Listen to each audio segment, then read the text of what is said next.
Midday in Cameroon's economic capital city, Douala. Ladies and gentlemen, thanks for joining Equinox Television on our third edition of the bilingual newscast for the day. The first part is in the French language with Julien Bert-Bissay. Bon après-midi. Good afternoon to you, Formi Armstrong Sanda. Mesdames et messieurs, bon après-midi à tous. Bienvenue aux 12h sur Equinox Télévision. Tout d'abord, cette affaire de violence policière qui déchaîne les passions au lieu dit PK14 dans le 5e arrondissement de la ville de Douala. Un homme, la trentaine sonnée, agent de sécurité au sein d'une microfinance, est passé de vie à trépas après avoir subi des tortures à la brigade de Logbesso. La famille du défunt accuse certains éléments de cette brigade d'être à l'origine de cet acte. Steve Eboulet et Kediara.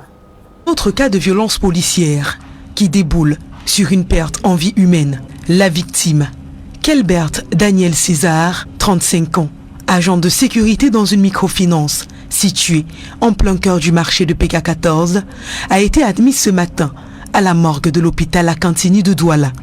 Pour comprendre comment il en est arrivé là, il faut remonter au 11 février dernier.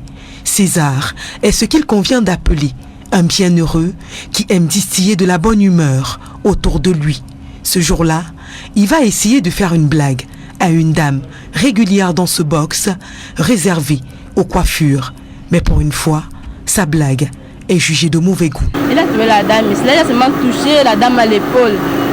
Elle a dit non, ne me touche pas. Il blaguait le jour-là. Il dit que si elle te touche, tu vas me faire quoi? En blaguant simplement. Elle dit non, ne me touche pas, ne me touche plus. Bon, lui, se disait peut-être que ce sont les blagues qu'il fait souvent avec les gens ici là. Nous sommes habitués avec ces blagues. C'est ainsi que les choses dégénèrent et une bagarre s'ensuit. La dame se lève, elle ramasse la bouteille qu'elle avait à main, la bouteille d'eau à boire qu'elle avait à main. Elle veut taper le gardien avec. Il prend maintenant la bouteille là, il botte ça. La bouteille va tomber là-bas devant. Après elle s'est levée, c'est elle la première à se lever. Elle porte au tabouret, elle dose le gardien. Là, le gardien prend le tabouret, il arrive maintenant avec ses mains. Vexée de l'attitude de César, la dame va se rendre à la brigade de gendarmerie de Logbesso, située de l'autre côté de la route, et revient quelques minutes plus tard, accompagnée de gendarmes. Quand le gendarme vient, il se présente. Je suis marchand de logis-chef Youssoufa. Peut-on vous identifier? Le gars a dit qu'il ne peut pas partir. Il est en service parce que c'est lui le vigie de la microfinance. Après, il enlève la carte d'identité, il donne à ce gendarme. On a envoyé 2 éléments qui n'étaient pas en tenue.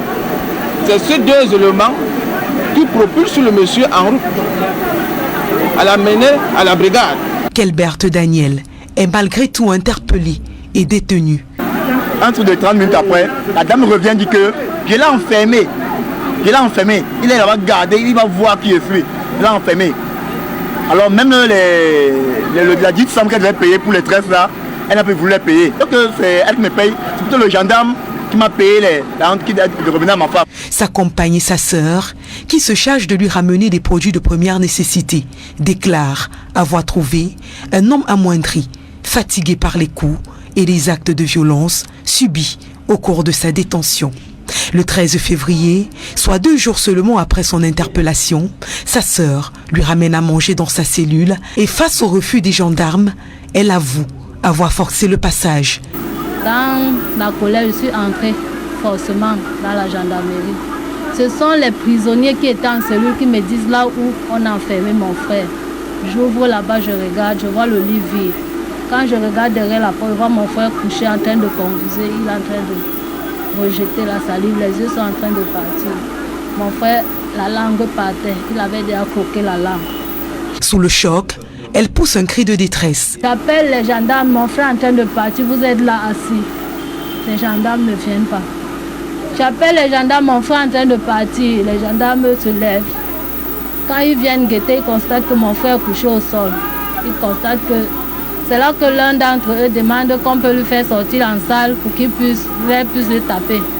C'est quand ils constatent que mon frère est en train de vomir déjà le sang qu'ils ont pris au sérieux. Ils ont délégué l'un de leurs collègues qui part chercher le taxi pour l'amener à la cantine. Finalement, c'est à l'hôpital de district de la Cité des Palmiers qu'il sera transporté Face à sa situation qui se dégrade, un transfert est effectué ce lundi vers l'hôpital La Cantini de Douala où la victime semble aller mieux. Mais ce mardi matin, c'est un coup de fil de son médecin traitant qui va mettre un terme à l'espoir de la famille. Après un malaise, Kelbert Daniel César est passé de vie à trépas. Une mort que la famille attribue aux actes de maltraitance et de non-assistance à personne en danger, ce d'autant plus que les témoins oculaires de son arrestation affirment. À la brigade, je ne sais plus comment la fête a continué. Mais ce que je me rappelle, c'est que le soir, il y a un indique au nom de Ndjambe qui est venu ici devant ma boutique danser. Il a bien fouetté ce monsieur avec de la machette jusqu'à fendre son dos et qui va nous montrer. Le lendemain, son collègue Eyen, qui est aussi un indique, vient, il me dit que quand il y a un problème comme ça, il ne faut pas que je me mêle parce que cette affaire peut m'amener loin. Je lui ai dit, monsieur, vous n'êtes qu'indique. Vous n'êtes qu'indique, vous ne m'intimidez pas. Il a dit, il a reçu un coup de fil. Il me dit, voilà donc que je pars déférer. Je lui demande, vous partez au déféré, vous êtes gendarme. Si le commandant de la brigade de gendarmerie de Lok-Bessou affirme ne rien savoir des actes de violence qui auraient été portés sur ce jeune citoyen au sein de son unité, les photos prises par la famille du défunt au fond de sa cellule et dans le taxi, ainsi que le rapport médical, laissent penser à un cas de violence qui aurait été exercé par des forces de maintien de l'ordre sur ce citoyen qu'ils avaient pourtant le devoir de protéger. Et en éducation, l'université de Ngaoundéré, foyer de mauvaises méthodes de gestion des fonds publics, plus des très mauvaises pratiques comptables ont déjà fait perdre à cette institution des centaines de millions de francs CFA au détriment des investissements et charges à assumer. Déficits, dettes et dépenses non justifiées s'élèvent à près du milliard de francs CFA. Jean-Blaise Noupayé, Jean-Paul Chougnat. À l'université de Ngaoundéré, la gabégie financière s'est érigée en mode de gestion depuis plusieurs années. L'opacité et les irrégularités dans les procédures comptables se dénombrent en quantité dans l'exécution des dépenses publiques de cette institution, financée à 95% sur le budget de l'État. L'interdiction des quittances manuelles. L'année passée, on a été confronté à des quittances manuelles. Que moi, je sais qu'il n'y a plus de quittances manuelles. Chaque fois que les quittances reviennent d'un service d'enregistrement, ils viennent d'abord chez le contrôleur sur Bordeaux. Nous ne voulons plus voir les prestataires porter les quittances en bas pour éviter le faux. Le bilan des mauvaises pratiques et toutes les indélicatesses de gouvernance que dresse le contrôleur financier se passe de tout commentaire pour avoir fait perdre des centaines de millions de francs CFA au détriment de la bonne marche de l'université de Ngaoundéré. Le compte d'emploi 2020 s'élève à 700 millions et personne n'a justifié.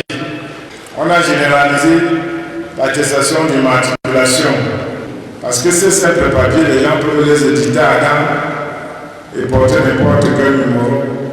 On a constaté qu'en mettant le numéro de quelqu'un dans le site de la direction, ça donne un autre nom. Donc nous allons veiller, ça va même être plus difficile.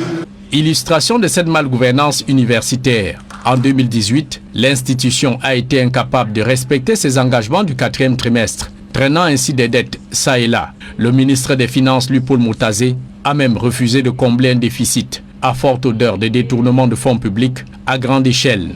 On va un peu serrer le coude pour chercher à régler les problèmes de 2018. Alors, le ministre des Finances ne veut pas nous donner l'argent, il dit de nous-mêmes faire comme on peut faire. Dans sa correspondance du 17 septembre 2020, il a demandé qu'on tienne compte de ça dans le budget de 2021. Donc ça veut dire que dans ce budget de 2021, on va résoudre toutes les problématiques des impayés de 4e tranche de 2018. Plus grave encore, dénonce le contrôleur financier. L'université de Ngaoundéré a dû payer cash une pénalité de 100 millions de francs CFA pour avoir prélevé des taxes sur des opérations sans les reverser au service régional des impôts. Interrogé sur cette malgouvernance institutionnalisée, le recteur de l'université de Ngaoundéré dit sa part. Qui est en train de faire ce genre d'exercice, c'est la même chose qu'on va faire. Et sinon, de manière globale, pour que ordonnateurs délégués maîtrisent exactement ce qu'ils doivent faire pour une bonne gestion au sein de l'université. Les dirigeants de cette université vont donc devoir se débrouiller à trouver l'argent quelque part pour combler un déficit cumulé évalué à plus de milliards de francs CFA. Aujourd'hui, dos au mur, l'université de Ngaoundéré manque de moyens financiers conséquents pour payer le personnel enseignant et non enseignant et surtout achever la construction des infrastructures à l'abandon depuis des années. Au conseil d'administration de l'institution, le contrôleur financier siffle la fin de la récréation, demandant aux ordonnateurs de dépenses de serrer la ceinture. Ces agents feront désormais le gendarme. Le moindre franc CFA ne sortira plus des caisses sans être justifié. On va examiner vos dépenses de temps en temps pour voir s'il y a des rapports. Évitons les déblocages. Si vous avez déjà une dépense supérieure à 500 000, passez par un enregistrement marché en bonne et due forme. Le budget de 9 milliards 300 millions de francs CFA pour l'exercice 2021 ne suffira donc pas pour satisfaire tous les besoins sans cesse croissants d'une université qui compte en son sein une dizaine de grandes écoles de formation. Et en sport, qui organisera les compétitions de football au Cameroun? Deux comités se disputent la vedette. D'une part, il y a le comité intérimaire désigné par la FIFA après la suspension du tribunal arbitral sportif. En face, c'est le comité provisoire de gestion mis en place par l'Assemblée générale de 2009. Les deux comités ont tenu des réunions hier mardi à Yaoundé dans le but d'annoncer la préparation du lancement de la nouvelle saison. Aïsséré pour plus de précision. Au siège de la Fédération camerounaise de football au quartier Tchinga à Yaoundé, des visages bien connus de présidents ou représentants de clubs sont réunis autour de Seydou Mbombo Njoya. Celui qui signe désormais comme président par intérim de la FECAFOOT lève d'abord le voile sur la portée juridique des actes qu'il s'apprête à poser. Il est important de vous rassurer que c'est en toute légalité, légitimité et sérénité que nous organisons ces championnats. Seydou Mbombo Njoya donne par la suite l'objectif de la rencontre. Notre réunion de ce jour, comme vous le savez, a pour principal objectif d'examiner les voies et moyens pour la relance de notre championnat professionnel pour la saison 2020-2021. En ce qui concerne la FECAFOOT, toutes les dispositions sont déjà prises pour le démarrage effectif de ces compétitions. Pour la nouvelle saison, les championnats Elite 1 et Elite 2 se joueront en deux sous-poules déjà constituées. Match d'ouverture pour l'Elite 2 le 26 février, match d'ouverture pour l'Elite 1 le 27 février 2021. Seydou Mbombo Njoya espère que l'État mettra à sa disposition les stades et moyens financiers nécessaires au lancement de la saison. La question des infrastructures et des subventions de l'État n'est plus une énigme. Nous sommes confiants que cette problématique sera résolue dans les plus brefs délais. À Tchinga, l'on parle relance des compétitions. Mais dans le même temps, au siège de la Ligue de football professionnel au quartier Fouda à Yaoundé, le CPG, comité provisoire de gestion mis en place par l'Assemblée générale 2009, est réuni en séance ordinaire. Après avoir examiné les points inscrits à l'ordre du jour, la première décision est prise. Les championnats Elite 1 et Elite 2 seront organisés par la Ligue de football professionnel du Cameroun. Nous avons rétabli la Ligue professionnelle conformément à la décision du tribunal arbitral de sport, décision devenue définitive, dans ses fonctions d'organe chargé de l'organisation du championnat professionnel de football du Cameroun. Le CPG met en garde les présidents de clubs qui seraient tentés de prendre part à un championnat organisé par toute autre entité que la LFPC. Nous avons attiré leur attention sur les risques qu'ils encourent en allant participer à un championnat qui est organisé par des gens n'ayant aucun mandat. Parce qu'après, le résultat du championnat peut être attaqué, ils auront perdu et l'argent et l'énergie. Suspendu par le TAS, mais maintenu en fonction par la FIFA pour gérer les affaires courantes, l'équipe conduite par Seydou Mbombo Njoya est également la cible du comité provisoire de gestion. Nous avons décidé de suspendre un certain nombre de personnels qui ont violé les statuts de la FECAFOOT et de la FIFA en portant devant les juridictions civiles une affaire de sport. Deuxième chose, nous avons retiré au comité intérimaire, qui est de l'autre côté, les pouvoirs d'organiser quelques manifestations que ce soit. Mais si le calme a régné à Tchinga pendant les travaux de l'exécutif désormais intérimaire de la FECAFOOT, La tenue de la séance ordinaire du comité provisoire de gestion au quartier Fouda, par contre, n'a pas été un long fleuve tranquille. Des éléments des forces de l'ordre ayant fait irruption dans la salle ont tenté d'interrompre les travaux. C'est la brigade de Boussou, je suis avec le sous-préfet. Le sous-préfet m'a requis pour l'accompagner au niveau de la ligue de football à Fouda. Non, vous fonctionnez avec la loi. Hein. Vous pensez que c'est l'arbitraire, vous pouvez décider arbitrairement de faire ce que vous voulez sans vous appuyer sur la loi. On l'a envoyé pour interdire la réunion. J'ai demandé, est-ce que j'ai fait une déclaration de réunion publique? Je suis dans un service, j'ai tenu une réunion avec les gens du service, qu'on me montre l'arrêté d'interdiction. Après moult tractations et des coups de fil passés ça et là, les travaux sont allés jusqu'à la fin. Le président du CPG annonce qu'il ne reculera devant aucune forme de pression. Sauf décision de la plus haute autorité, je ne céderai à aucune pression ou à aucune intimidation. Sur cette lancée donc, le CPG s'est penché sur le cas André Onana. Suspendu par l'UEFA pour dopage, le gardien de but des Lions indomptables pourrait manquer la CAN 2022. Le comité provisoire de gestion annonce la constitution d'un avocat international afin de défendre les droits du joueur auprès de l'UEFA. La deuxième partie de ce journal est en langue anglaise avec vous, Formi Armstrong Sanda. Good day once again. Good day once again, Julian Bert-Bisai. Good day once again, ladies and gentlemen. Thanks for joining us in the second segment of information. We begin with the nature of the road linking Douala to Bonapupa and to Yabasi, chief town of the Nkam division of the littoral region of Cameroon. The road that has been under construction for over 3 years, but inhabitants say little or no progress has been made, and they suffer during the rainy and the dry season. Dust is their major problem in the rainy season, while mud is a difficult challenge in the dry season. Immaculate Fogre traveled to the agricultural hub of Yabasi. On board this pickup, Equinox TV team is on its way to Yabasi in Nkam division, littoral region of Cameroon. Pickup 21. A cloud of dust is the first obstacle we encounter. The Douala Bonapupa Yabasi Road project is a 3-year emergency plan which kick-started in 2017 and was expected to be completed in 2019. More than a year after the deadline, the project is still pending. Ariane William Taku from the Manu division. Well, when I look at this road precisely, I'm so much disappointed because it's a very long project and I've not been seeing the advancement of the road as compared to the time given to the company in question. So I see no work done as compared to the amount of time that I've been in the field. Due to the dusty nature of the road, the population is exposed to all sorts of respiratory diseases. They are plaguing us into diseases and many other things that we cannot even cure ourselves of. So it's too difficult for us. Yabasi is an agricultural pool, but much of its farm produce get rotten the farm due to the bad state of the road linking the locality and the country's economic capital.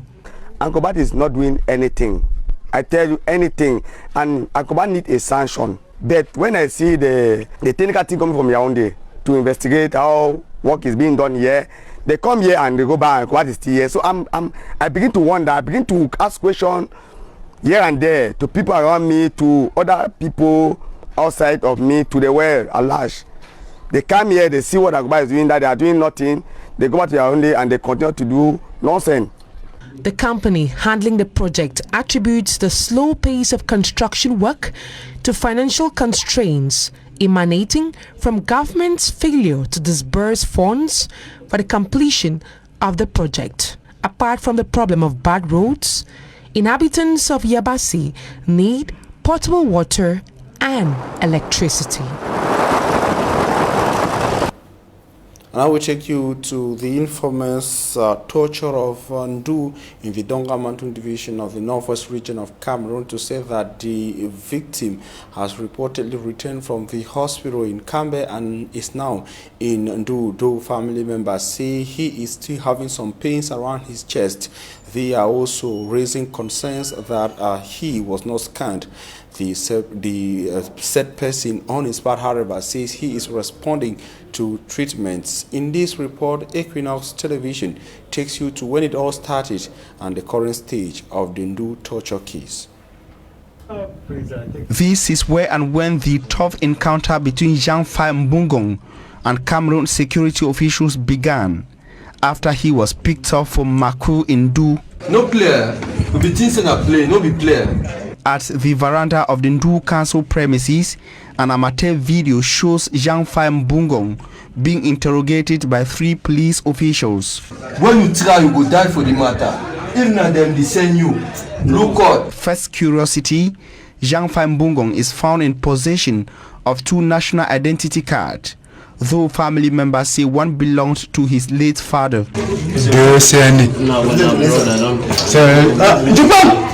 He is also seen in possession of natural medicine and charms, increasing the curiosity of the uniform officers.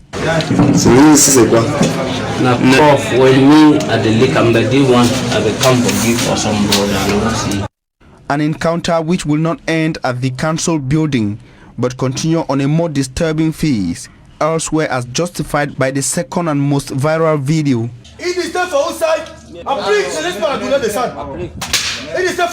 A video in which he is unacceptably tortured by a mixed team of gendarmes, police officials and soldiers.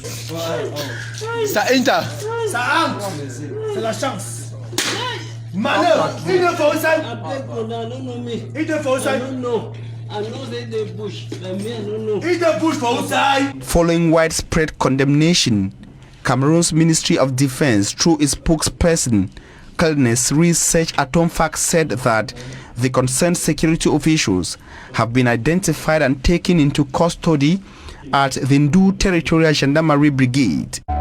Talking to the investigative team of Equinox Radio and Television, the victim, Jean-Fai Mbungong, and his family confirmed that he is back from the hospital in Kambe and is responding to treatment.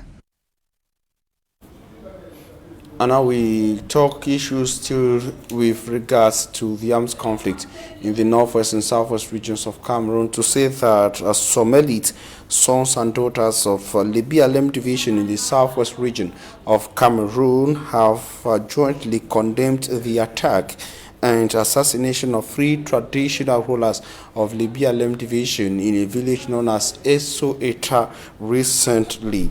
According to the senior divisional officer for the Libialem division, Chiefs Fualeso Peters, Chief Foreman Benedict and Chief Simon Fozi were assassinated by a separatist leader, Field Marshal, on instructions from his leader, Chris Ano. Photos of the assassination of the traditional rulers were made public on social media in Cameroon by Paul Tasson, who is an elite of the Libialem division and also a minister delegate in the Ministry of the Economy, Planning and Regional Development in Yaoundé.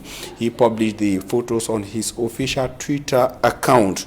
He went further to call on his brothers and sisters of the Libialem division for a grand meeting in Yaoundé. Photos you see there are the meeting are those of the meeting of Libialem sons and daughters yesterday at the National Museum in Yaoundé. They all came up and condemned the assassination of their traditional rulers. In speeches and demonstrations, they expressed their worries with the unending armed conflict in the northwest and southwest regions of Cameroon and the negative impacts of the war on the 2 Anglophone regions and also the Libialem division in particular. And I will talk something else, taxation in Cameroon. According to the Directorate General of Taxation, most employers and entrepreneurs in Cameroon are yet to clearly understand the new tax system. It was because of the challenge that he traveled to Cameroon's economic capital city in a meeting with the entrepreneurs and key stakeholders in the economic sector in Cameroon on the ways to explain the new tax system to them.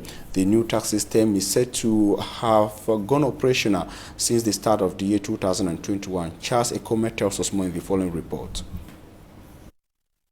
The prohibition of the payment of taxes and duties in cash at tax offices and specialized management units, the consecration of e-payments on compulsory methods of payments of taxes and duties for large companies, the revision of the payment deadlines for taxes and duties for tax collectors' notices from 30 to 15 days. These are some of the modified tax and finance laws for 2021, which have been put to question by economic and finance operators who seem to have a problem understanding these laws.